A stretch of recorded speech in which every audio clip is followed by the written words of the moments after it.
Today we're going to be working on a little project together. I'm so glad to have you here with me. What we're going to be making today is freezer meals for one, but this is the picky edition, and after we get started with this first recipe, I'm going to explain to you exactly why that is. The first thing we're going to be making is just simple tater tot casserole. I was hoping to make this in tiny little loaf pans, but I couldn't find any. I stopped in at the dollar store where I often can find them, and they didn't have any. I know that they do have them at one of the local grocery stores, but I didn't want to make another stop, so I just got these tins here that they had at the dollar store, and we're going to use these instead. These are more, you know, for one and a half, two, rather than for one, whereas the little mini loaf pans, they really are just perfect for single serve. But anyway, done is better than perfect. We're gonna make do with what we have. So we've got our little mini loaf pans, and in two of them, I've put some spicy ground Italian sausage that's been browned and cooled on the bottom, just a little bit right there. And this one I left empty because we're gonna do one that's plain. Again, we are making these for picky eaters, and just in case the Italian sausage proves to be a problem, we're gonna make it without. So we're gonna add into a bowl just some cream of mushroom soup, evaporated milk, little pinch of paprika, some pepper,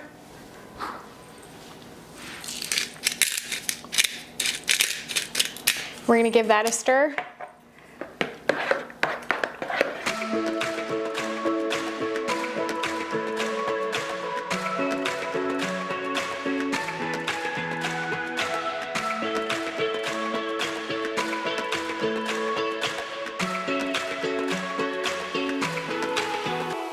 And then we're just gonna add in some frozen tater tots.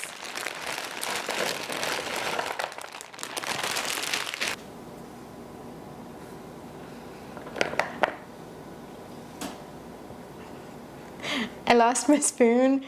It got, the tater tots caused the spoon to drown in the sauce, so I'm gonna have to replace the spoon. Just hold on.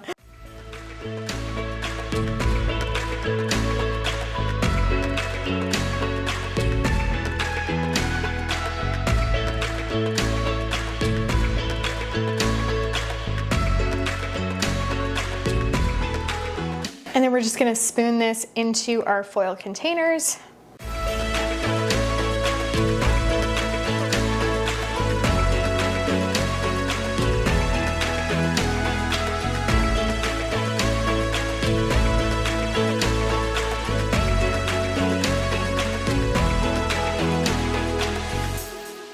And as easy as that, we've got 3 meals already done.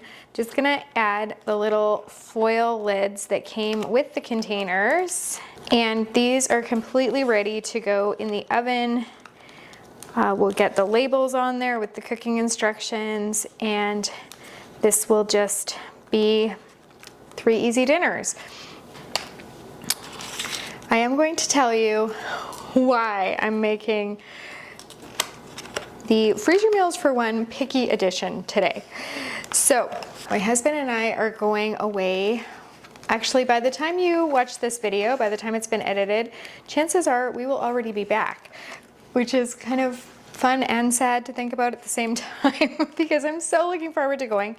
We are going to Costa Rica to renew our vows. So pretty big deal for us. We're super excited, and some of our kids have moved out. They're in their own places, so you know, they'll fend for themselves. We've got some of our young adults that still live at home.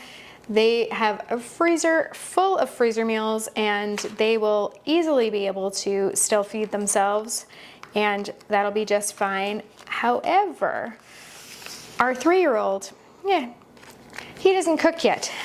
So my mom is going to be keeping him, and she is awesome, and they're going to do all kinds of things together, and some of our kids will be helping her here and there, but she's got all kinds of plans, you know, swimming and walks and playing and all the things. But one thing she is nervous about is feeding him because he is so picky. So I don't blame her one little bit.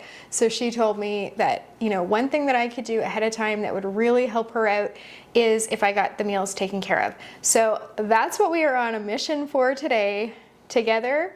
You and I, we are gonna make these meals and get this done so that she has less to worry about, which means, in turn, I have less to worry about. So really excited to get these done, and in my freezer, just like that, we've got 3 tater tot casseroles. Now, I feel like that game, you know, where somebody like moves the ball underneath the cups and they went like this, because I forgot which one has the sausage or which one doesn't have the sausage. So 2 of these have the sausage, 1 of them doesn't, and because I put the lids on and then stacked them and was talking to you and totally not paying attention, I have no idea which one is without the sausage. So it's just gonna have to be a surprise. Anyway, do as I say and not as I do. I would have told you to label them right away and make a note on the label that that one doesn't have sausage. Anyway, we are moving on to our next recipe. You know how it is with toddlers? They'll eat something one time and then not eat it again, or they'll have like thirds of something one time and then not eat it again. Well, I'm doing my best with these. I'm doing his favorites, but that doesn't necessarily mean that when we're away, these will still be his favorites. So, Mom, I love you, and I hope this goes as well as I hope it will, but if not, sorry. Anyway, this next one that we're gonna be making is ham and potato soup. Our little guy, he's 3, he loves both of my potato soups. I've got a baked potato soup that you make with diced hash browns, and then at the end, you add a bunch of things on top, and it's like really, really, really good. That's probably his absolute favorite when it comes to soups, and oddly enough, he does like soup.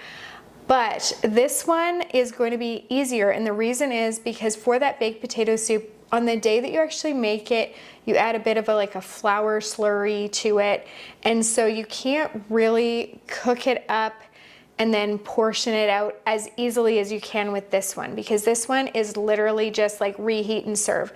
Now, normally we would put all these ingredients into a large freezer bag if we're making a family size, and we would just freeze it raw, and then on the day of, we would cook it in our pot. But I want to make this as easy as possible on my mom, so I'm going to actually cook it all up today, and then when it's fully cooked, I'm going to portion it into probably quart-size bags is what I'll portion this one into, and then she can just like dump that into a small pot and reheat it. It'll be super, super easy for her. So when I cut the ham, I only needed 1 cup. But they only sold it in a half ham. So I have, how many cups? I have like 6 cups almost, probably 5 cups in there. So we're gonna hope that I have enough shredded hash browns to be able to double this.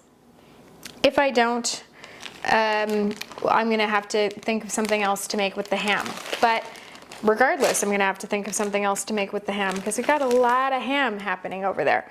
But you know, I never waste anything, so I'll figure something with it. Okay, so we're going to add our shredded hash browns. We need 5 cups per recipe, so I'm going to hope that I can come somewhere close to 10 cups with this. We've got 4. Are you crossing your fingers for me? We need 10, right? So we've got, 8. This is looking very promising. I hope I used a big enough pot. Okay, so this is like 10, 11. So 11 cups. So definitely we're gonna double this. This is great. This is very good news. And because I've got 11 cups, I'm just gonna, I'll add a little tiny bit more chicken broth. It'll all work out. It'll be fine. No problem. So then we're gonna add our low sodium chicken broth, some evaporated milk, some cream cheese, onion powder. I have this really awesome one. I'm gonna come show you. This is called 3 onion. I don't know if you can see, there you go. And anytime I have anything that calls for onion powder, I use this. It has like dehydrated green onion. It has 3 different kinds of onions in here. And all it is onions, scallions, herbs, and chives. So scallions is green onions. So it's just really, it's from a company called Epicure. I'm gonna put a link in the description below because I just use this stuff like crazy. But what I love about this company is they don't add a lot of fillers, and they disclose if any of their seasonings have gluten or anything like that. They're mostly gluten-free. So coming from a house that has allergies, this Epicure stuff is something that we use. So I'm gonna add that 3 onion blend, but you can just add onion powder if that's all you have. And then you would normally add some chopped chives into here. I don't have any at the moment, so because our 3 onion has some chives in there, we're just gonna call it good enough. And then of course our ham and some pepper. We're gonna get this going on the stove when it is fully cooked up, which actually is just gonna be like 15, 18 minutes.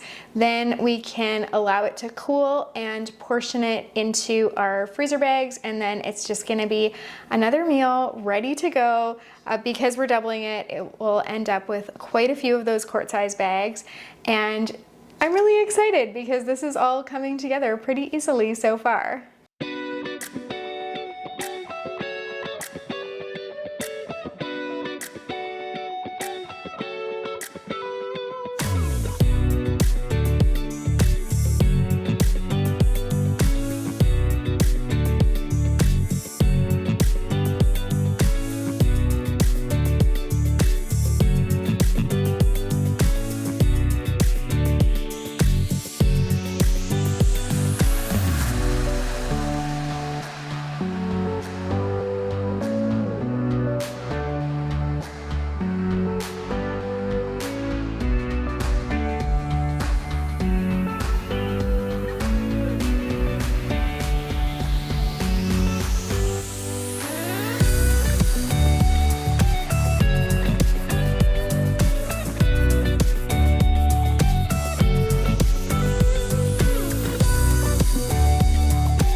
The next one we're making is Marry Me Chicken Orzo. He loves, loves, loves this. I love that it's a 1-pot. It's perfect actually for toddlers because we've got our cooked and cooled chicken and cubed, which is in tiny pieces. You can make them a little larger than this, but because I was making this specifically for him, I really did cube it very small. And then we've got our orzo, which is a tiny pasta about the size of rice. So there's nothing that needs any adult cutting for this because everything is already cut. So saves you a step on the day of, and because it's 1 pot, it saves you dishes, which we also love. So we're just gonna go ahead and mix this right in the bowl that has our chicken. So we're gonna mix just enough for 1 recipe, and we're gonna portion it out to make 2. Technically, we could actually portion this to make 3, and that's what I'm going to do. But I'm gonna have to switch out my 1/2 cup measuring cup for the orzo, which I would have done if we were just splitting this into 2, and I'm gonna have to go with 1/3 cup because that's what we're gonna need if I'm splitting this into 3. I had to math there, but I did it for you on camera so that you can have all the math done for you. So let's grab the 1/3 cup measuring cup there, and I almost said spoon, it's a cup. And in here, we're gonna add some garlic. I always recommend that you get all your ingredients out before you start making your recipe because it saves you time and saves you the surprise of figuring out that there's an ingredient you're missing. But in this case, I forgot to do it. So we're just gonna use some minced garlic from a jar and some sun-dried tomatoes that are sliced. So we're gonna add those. Now you will be able to find the link for this recipe in the description down below so you can get the full recipe, and then you can decide if you wanna make a family size or if you wanna split it into 2, which would serve 3 each. And then if you wanna split it in 3, which would serve 2 each. Oh my goodness, the math. There's too much math happening. Okay, so we're gonna do our paprika. It's 2 teaspoons. I'm just gonna kind of guess. And some oregano and pepper.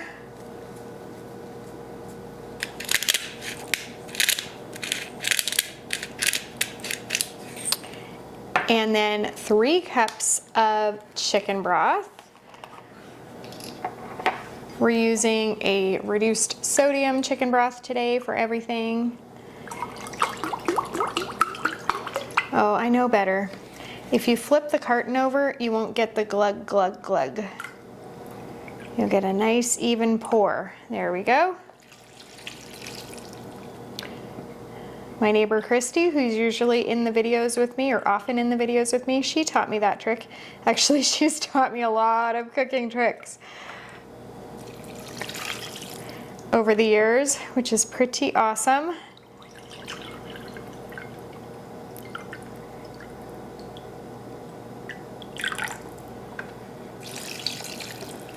Okay, and then we're gonna do 1/3 cup heavy cream. Now, when I do a family size of this, I actually put the Parmesan in a quart-size bag and I staple it to the large bag so that on the day that we go to make it, you can stir that in at the very end of cooking.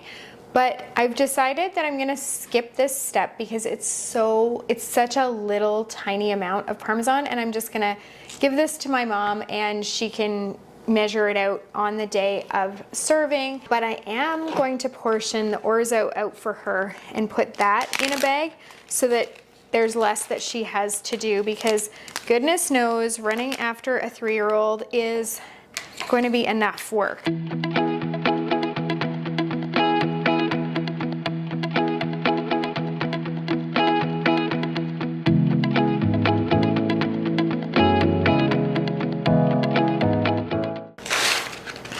Okay, we have our Orzo all measured out, and we're just gonna give this a quick stir.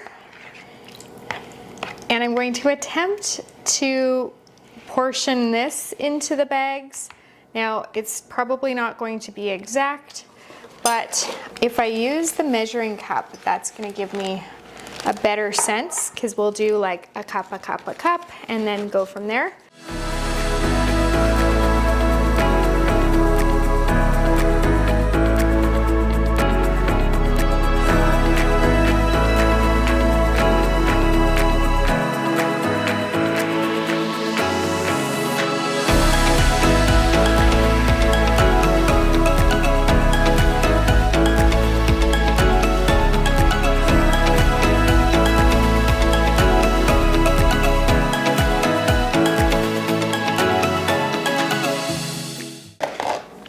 Okay, so we now have we've got our ham and potato soup cooking on the stove. It's just about ready for me to turn it off, and then I can allow that to cool. The reason I need to allow it to cool before I put it into bags is if you put warm or hot ingredients into your freezer bags, you're gonna get condensation. Condensation can contribute to freezer burn, and none of us want that. So very important, and that's also why we allowed our chicken to cool after we cooked it and cubed it. So these little tricks, including right now I'm getting all the air that I can out of these bags so that I don't end up with freezer burn. So just those little tiny tricks are gonna be what saves your freezer meals. So we're gonna go and grab our very important kitchen tool, which is our stapler, and I'm gonna show you how I use that. All right, so we're gonna staple our bags of Orzo directly onto our bags with the chicken mixture.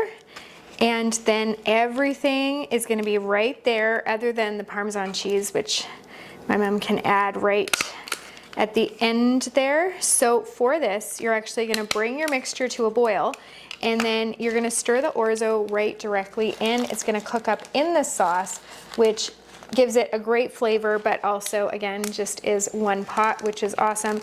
And because these are teeny tiny, it'll just be a small pot, so very few dishes, which is great. I just appreciate so much that my mom is allowing us to have this getaway, and it's like only thanks to her that we can do it. So I just want to do anything I can to make it easier for her while we're gone. All right, so those are looking beautiful, and then we'll get our labels on there so that the cooking instructions tell her exactly what she needs to do.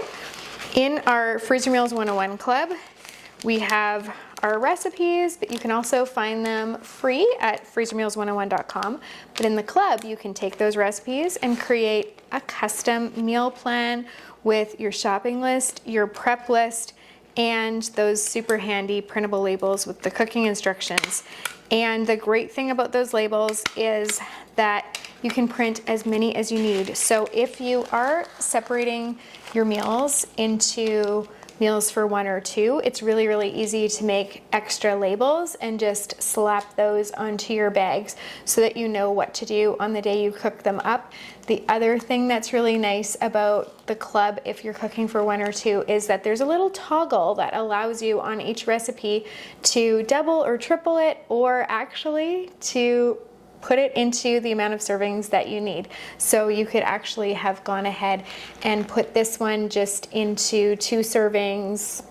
You could do 1 serving, but that would be a very, very tiny meal.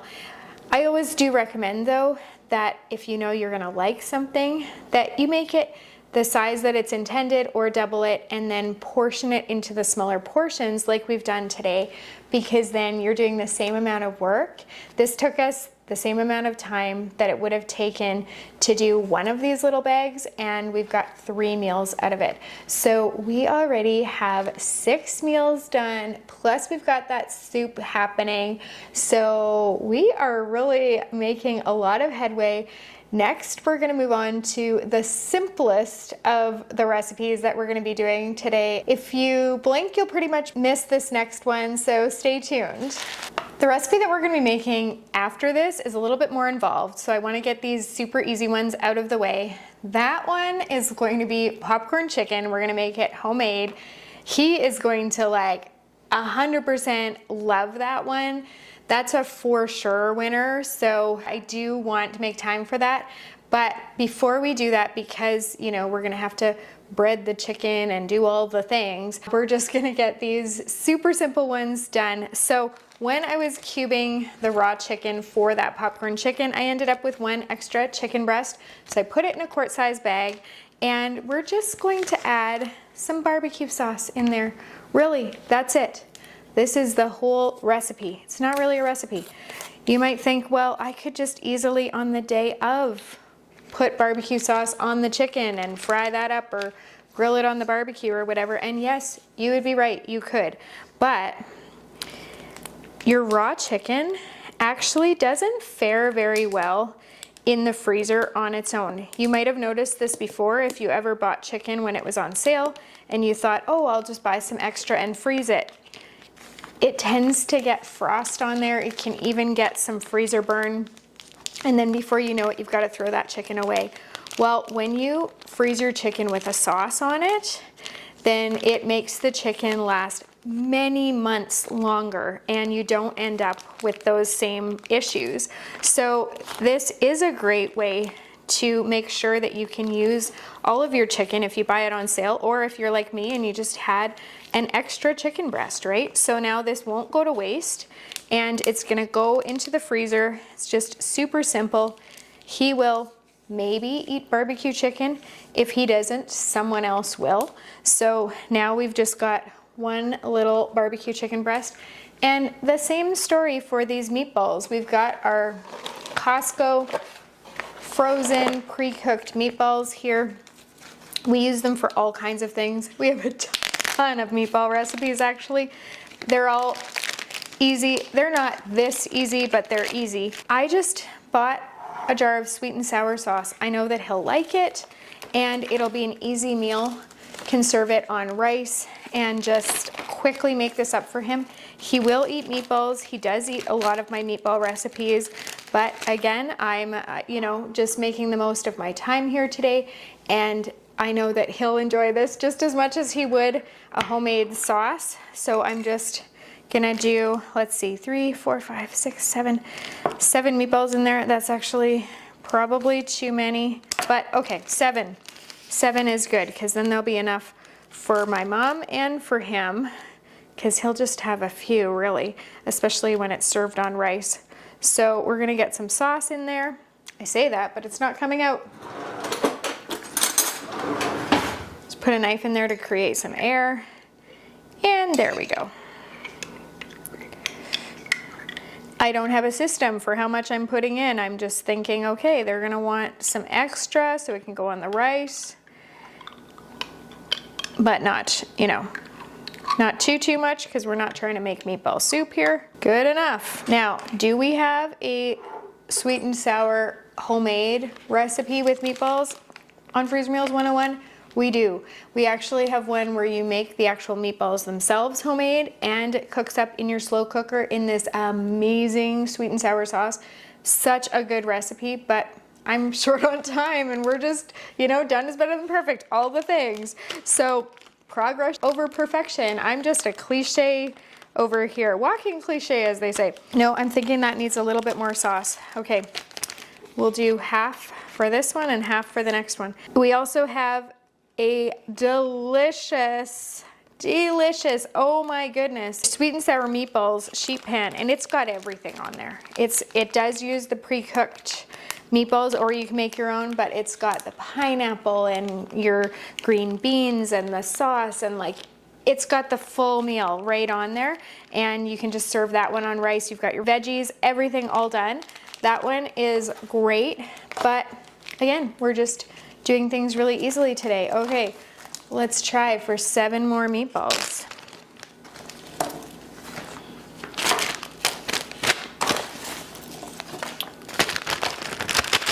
Easy peasy.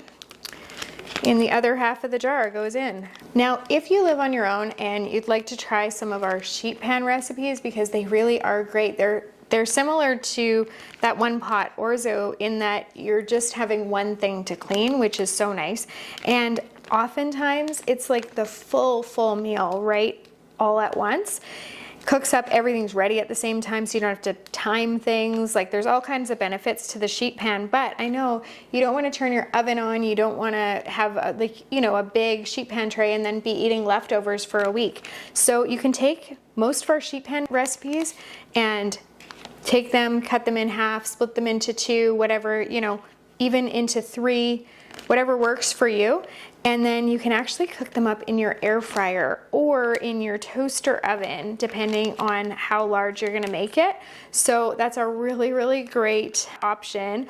One of my sons makes his sheet pan meals in his air fryer and they work out really well. So that's an option for you. Okay, we're just gonna get the air out of here and get this sealed up. And amazingly, we've got 3 more meals here.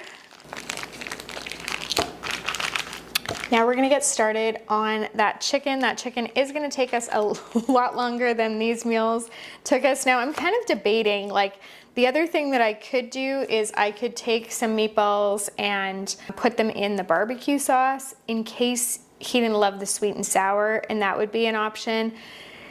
I think I'll leave, you know what? I'm gonna do it. I'm just, as I'm talking it out, I'm like, oh, what if? Because I know he'll eat the meatballs. He hasn't had this particular sauce before, so I don't want to chance it, actually. I want to set her and him up for success here, so we might as well.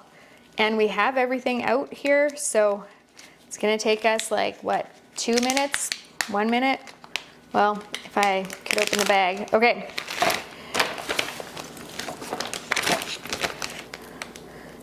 Okay, we're done. 4 more meals for a total of 10 plus the soup, and then we've got that chicken coming.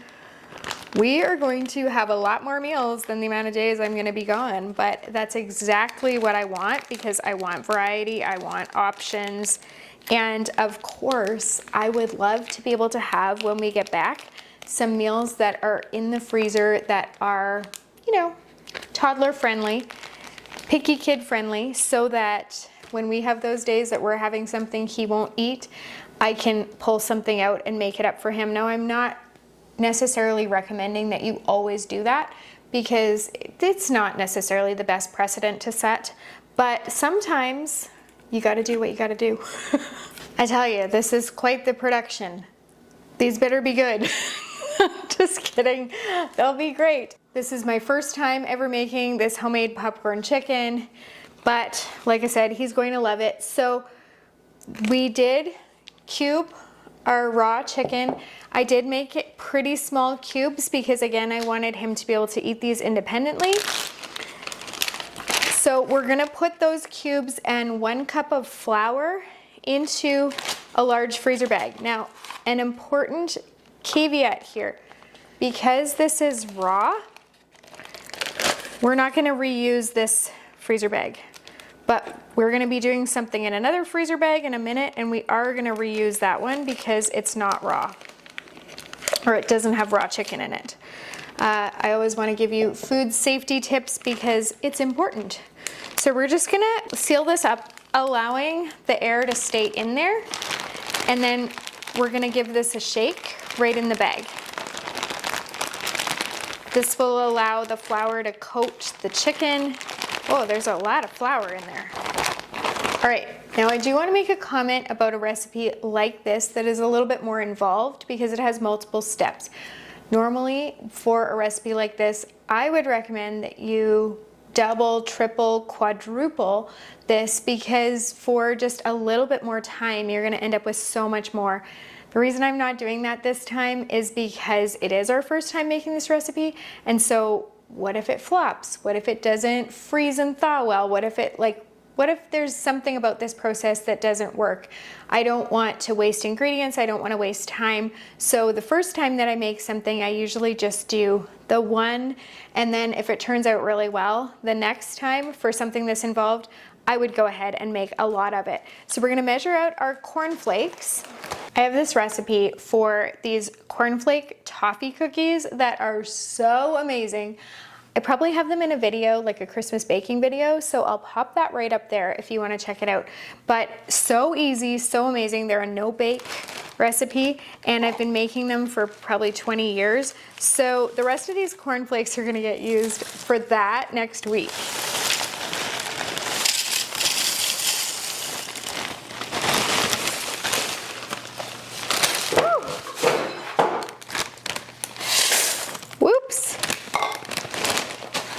No boxes were harmed in the filming of this video.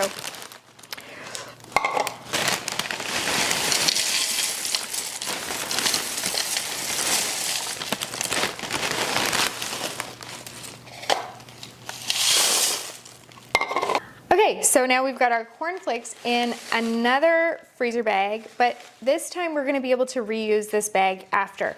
So we'll be able to put the chicken, when it's ready to go into the freezer, back in this bag.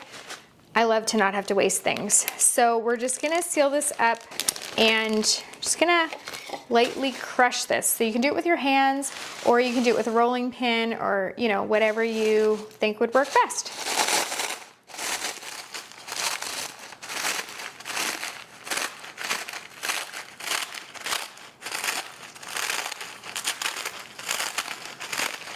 All right, so now we're gonna add some eggs, milk, paprika, salt, and pepper to this bowl. I picked kind of a flatter bowl just to make the next steps easier.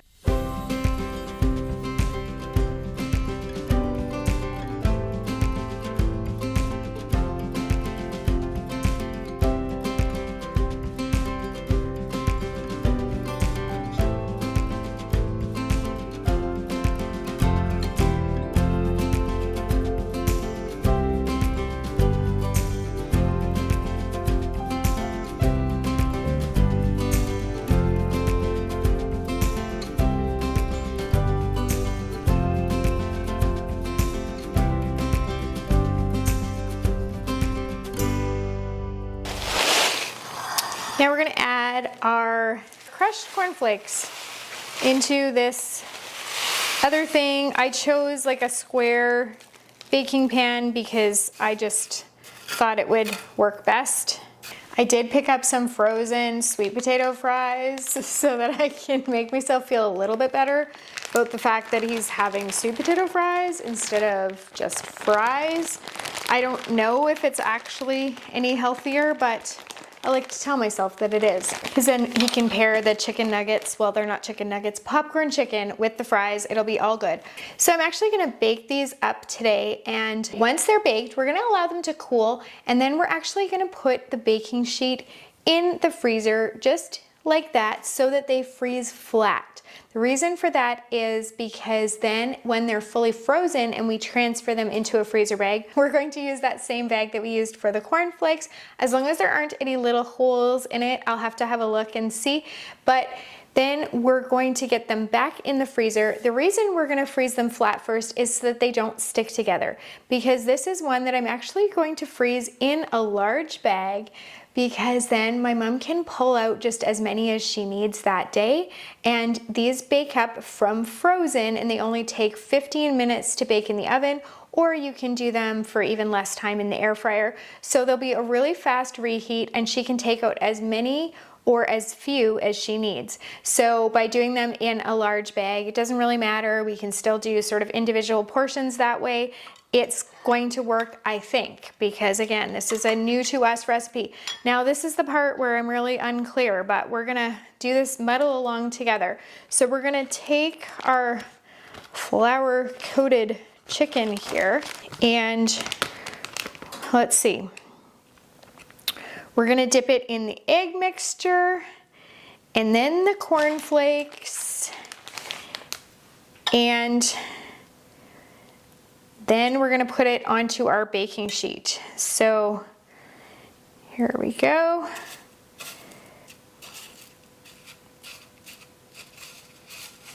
We have our first popcorn chicken. Woot woot. I'm wondering if this needs to be pressed down more. I'm just gonna give it a little bit more. Because it's my first time doing it, I don't know how big they can be or whatever. So I'm just gonna give it a little bit more.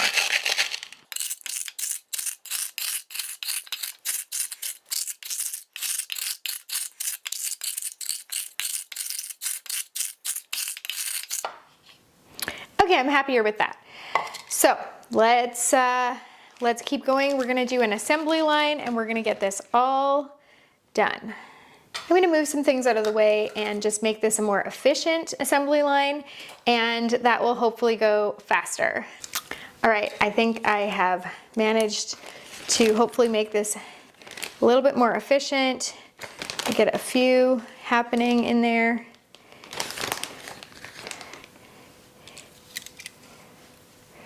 Maybe this needs its own spoon or something. If you have tips on how to make this popcorn chicken process better, please let me know in the comments below, because if it wasn't obvious by now, I have no idea what I'm doing here.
So I wanted to give you an update on how the popcorn chicken is going, and I guess I would say not well. I mean, it's fine, but it's a little bit tedious and time consuming. So we've finished one tray so far. I've run out of cornflakes, so I'm gonna put some more cornflakes in there, and I'm just gonna, instead of squishing them in the bag, I'm just gonna, squish them right in here. We're just gonna try to get this done. I still have, it feels like I have half of my chicken left. I'm not sure if it's really half or if I'm just imagining it, but it really does feel like I've got half this chicken left. I still have some egg mixture. That's going well. What I did right. A fork works better in the egg mixture than a spoon. A spoon, you scoop up too much of the egg and carry it over into the cornflakes. Nobody wants that. It's also much more effective, I find, to have a fork in the egg mixture and a fork in the cornflakes because you just get less goop in this one by doing it that way. And you're not like, I don't want to say cross-contaminating because it's all going to end up on the same chicken anyway, but it's just a cleaner process that way. So we are continuing on, but we're going to go and put this one in the oven and set the timer because thankfully we've got one tray done. It took a lot longer than I was hoping it would. We're going to start on tray number 2. So this might end up actually being 2 bags. We'll see how it goes. So apparently we're gonna cook the chicken for 10 minutes, then we're gonna flip it over and cook it for like another 5 or 6 minutes. But we're just gonna continue on with making our popcorn chicken here. Oops, I forgot that I was gonna make more cornflake mixture. And these are now clumping in here. We've just got a whole situation happening.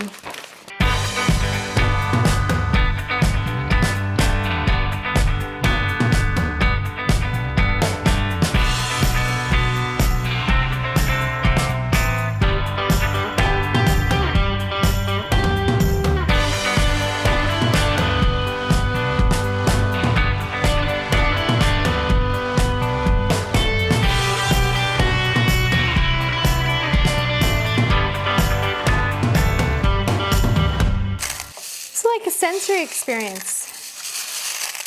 Adult sensory bin. I like the noise. We're just gonna have popcorn chicken for days.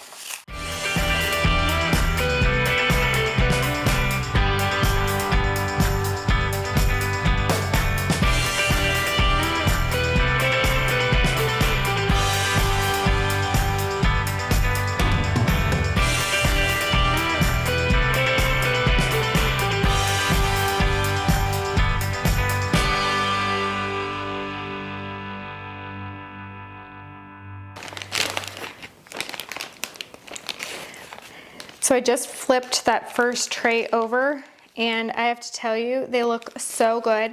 Now I've reduced the cooking time a little bit because I realized because I cut my chicken so darn small, which is why this is taking me so long. So you could easily have done this in half the time if you had cut your chicken into regular popcorn chicken size pieces instead of toddler size popcorn chicken pieces. But we have a mission here, so that's what we're at. But they look so good. Like they are, maybe, I don't totally want to say they're worth the effort because I haven't tasted them yet and because I'm still not even done breading these things, but so far they're worth the effort. But I have to tell you that I'm actually glad that I didn't double or triple the recipe, no matter how good they are, because I feel like this is more time consuming than I was anticipating.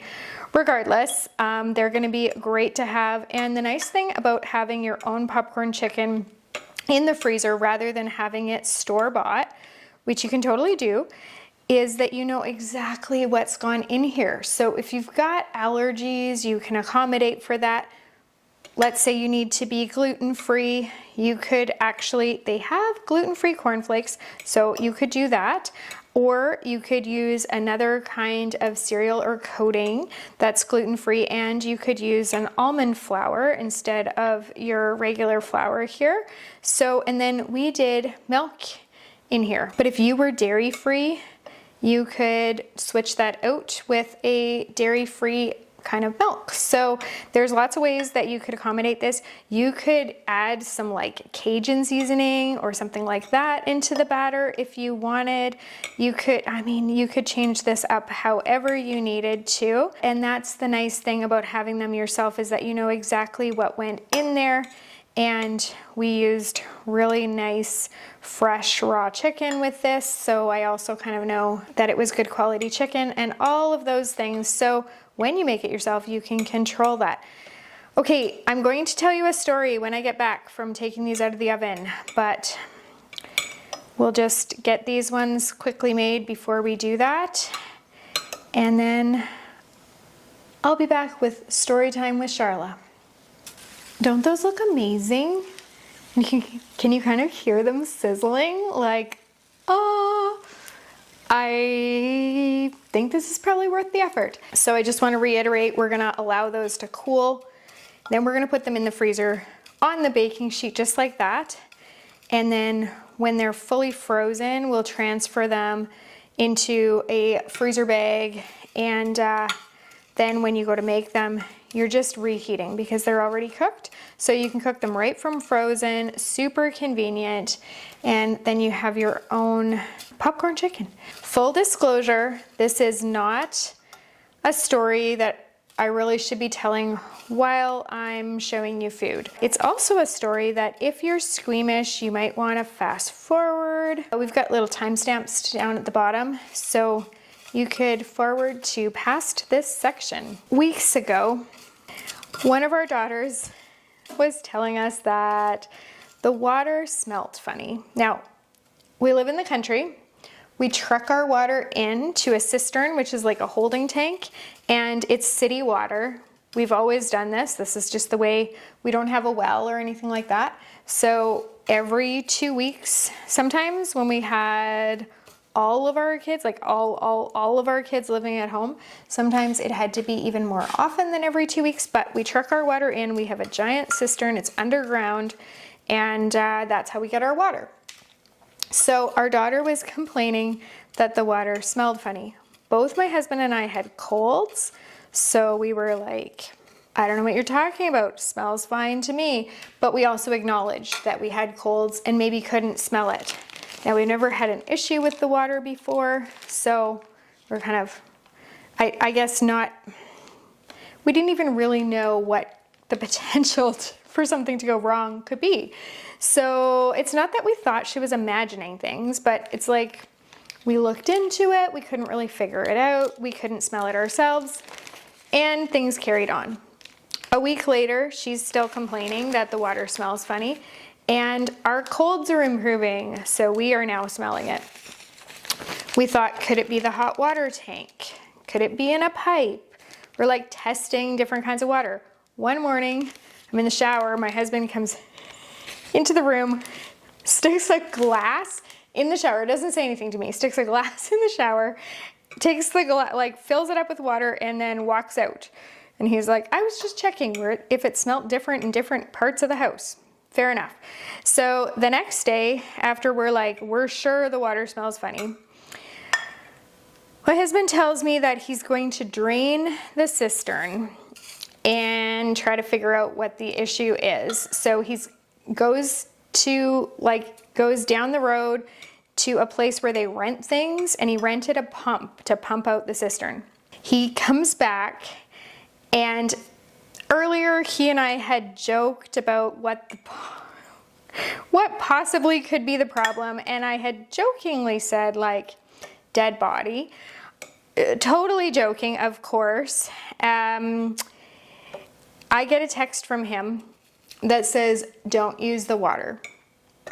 So I text back, because you're pumping it out or because there's a dead body in there? And he texts, dead body.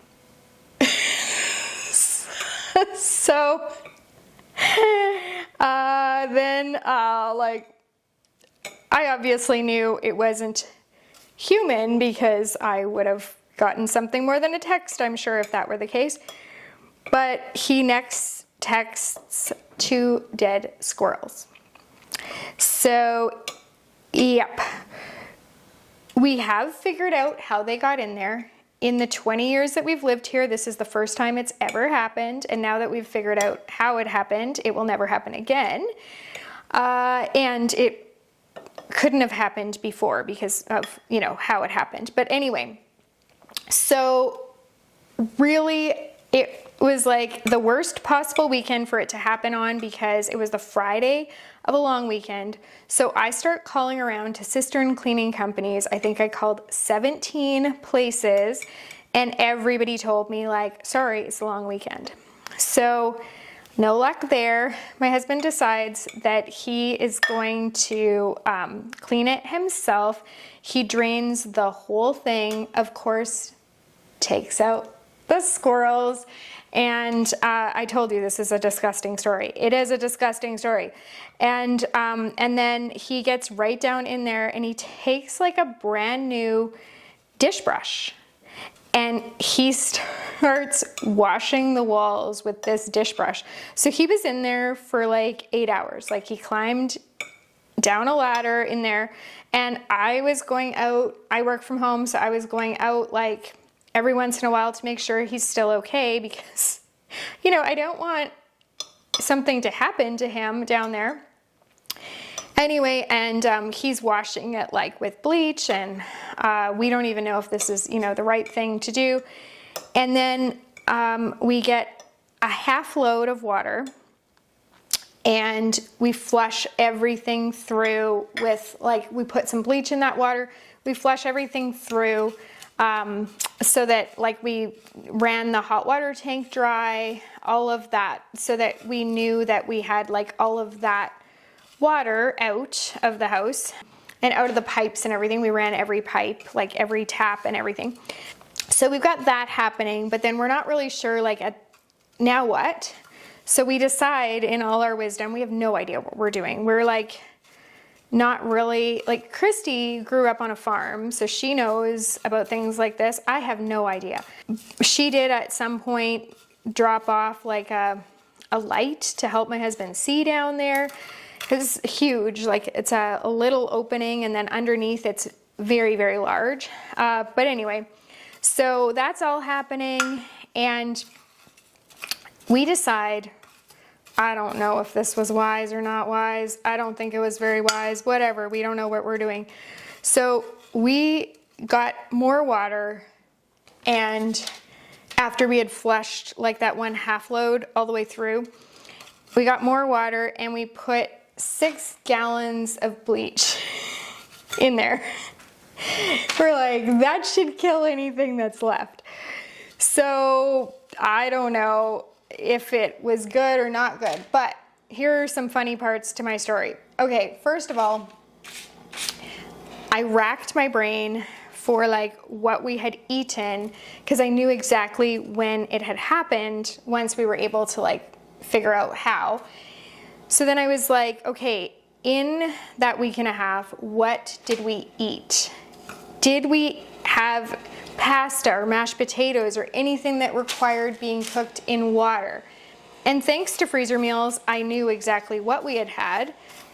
And sometimes for Instagram, I will video me taking out the meal in the morning and then me making the meal. And so I like had video evidence of everything we had eaten in those weeks. So I knew that, you know, we're probably okay.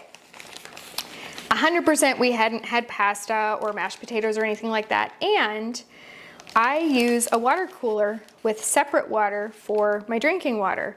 So me being picky and squeamish turned out to be a good thing in this case because I didn't have to worry about the drinking water. So I was feeling like, okay, that's really gross, but at least, you know, it's not as bad as it could have been because I didn't drink any of the water. That would have been really gross, you know, until I realized that I had been washing or brushing my teeth every single day, like showering, but also brushing my teeth every single day in what essentially is squirrel soup. So yeah, I'm still here. I survived it. I know that people have literally eaten squirrel soup. You know, survivalists and stuff, they do that. So it didn't kill me, but there is a funny kind of offshoot to the story. So I'll jump ahead and just say everything's back to normal. We used all of our bleach water. We used it to wash clothes. We did have to shower in it, but we didn't drink it at all, and we didn't even wash our vegetables or anything in it. We used the cooler water for that, for the time that it took us to flush that bleach water out. So none of us really ingested the bleach water except for brushing our teeth. And so I'll jump ahead and tell you that. Now, it did a number on my hair. My hair, because all of the natural oils and stuff were stripped away because of the bleach. So my hair is not in great shape at the moment, and I'm having a hard time getting it back to normal. But hopefully now that we have got regular water again, it will resolve. And I'm gonna put some extra moisturizer and things like that in the meantime. But here is a funny part to the story. Because we're talking today about how, I'm gonna go and have my vow renewal, and that's why we're making these meals for our little guy when we're gone. Well, my husband and I had talked about maybe getting our teeth whitened before this big day, because we're getting photographs done. Because for those of you who've been following along in this story, years and years ago when we got married, something was wrong in the development of our wedding photos. So our wedding photos ate themselves. So we don't actually have wedding photos. So it'll be great. We're looking forward to this, to be able to actually have, real photos of the two of us and all of that. So given all of that, we were talking about maybe going and getting our teeth whitened. But as it happens, when you brush your teeth with water that has 6 gallons of bleach in it, you don't need to pay for teeth whitening. Our teeth have never been whiter. Now, I'm not recommending it. As a matter of fact, I think it's probably not healthy at all. But we did get some free whitening out of it, which is a good thing because it did end up being a bit of a costly mistake in other ways. So that is my story about the squirrel soup, and also my little way of saying that around here we try as best we can to laugh at things and find a way to have a sense of humor. And even when we're having some bad days, and the squirrel day, the dead squirrel day, that was kind of a bad day. Wasn't the worst day I've ever had, but wasn't the best. It was funny to send my daughter, who was at school that day, the text conversation that my husband and I had. And her brothers had been telling her that it was in her head, that this smell that she had was in her head. And so they had to admit that it was not all in her head, and in fact was very real. Okay, so I'm going to get this in the oven because we're on our very last chicken finally. I did run out of egg mixture. Just kind of scraping the bottom. I don't want to crack another egg and do more, could maybe do a little bit more milk with the little remnants of egg we have left. I don't know. No, we're just gonna scrape and beg and borrow and hope that it works out, because it's kind of that time of day. I'm tired. I wanna get going. I'm actually going to eat some of this potato soup before I bag it up, or as I'm bagging it up. So that will be my lunch. And yeah, it's a little past lunchtime. And then we've got enough meals for, let's think. We have 2 or 3 weeks of meals if you're eating for one. So for our little guy, we've got 2 or 3 weeks of meals here, which is pretty darn awesome. And we are just gonna be gone for 8 days. So my mom should be set. This will work really, really well for him. If you are cooking for 1 or 2, and you're also picky, or you're cooking for kids who are picky, I know that picky is a range, and that what one picky person will eat is not necessarily what another picky person will eat. But really what I wanted to show you today was how easy it is with freezer cooking to make things ahead and make them exactly to your liking. To find the recipes that you love or that your toddler or spouse or friend or whoever the picky person in your life is loves, and then make them ahead so that they're just always available. It makes things so much easier when you have these ready to go and they can be cooked up. And if there's a night where you know that whatever you make for dinner is not gonna, like, there's no chance this particular person is gonna eat it, then maybe you can just take out one of these meals for one or two and get that made for them. Again, I'm not advocating that you are a short order cook and that you make something separate for everybody every day, but the more I do freezer cooking, which I've been doing it for a long time now, but the more I do it, the more I realize how versatile the meals for one or two are, and not just if you live on your own. There are so many things that I'm using them for now, like my own personal lunches because I work from home. I'm too curious. I have to give this a try. Okay, so a bit too cornflaky for my personal taste, but our little guy is going to be over the moon about these. I hope that I've given you a lot of ideas today for your own meals for one or two. And I really hope that you'll join us again. I'm gonna put a video right there to some make ahead breakfasts, because that's another thing that is great to have for grab and go for those busy mornings, and great whether you have a large family or you live on your own. So thank you so much for joining me, and happy cooking.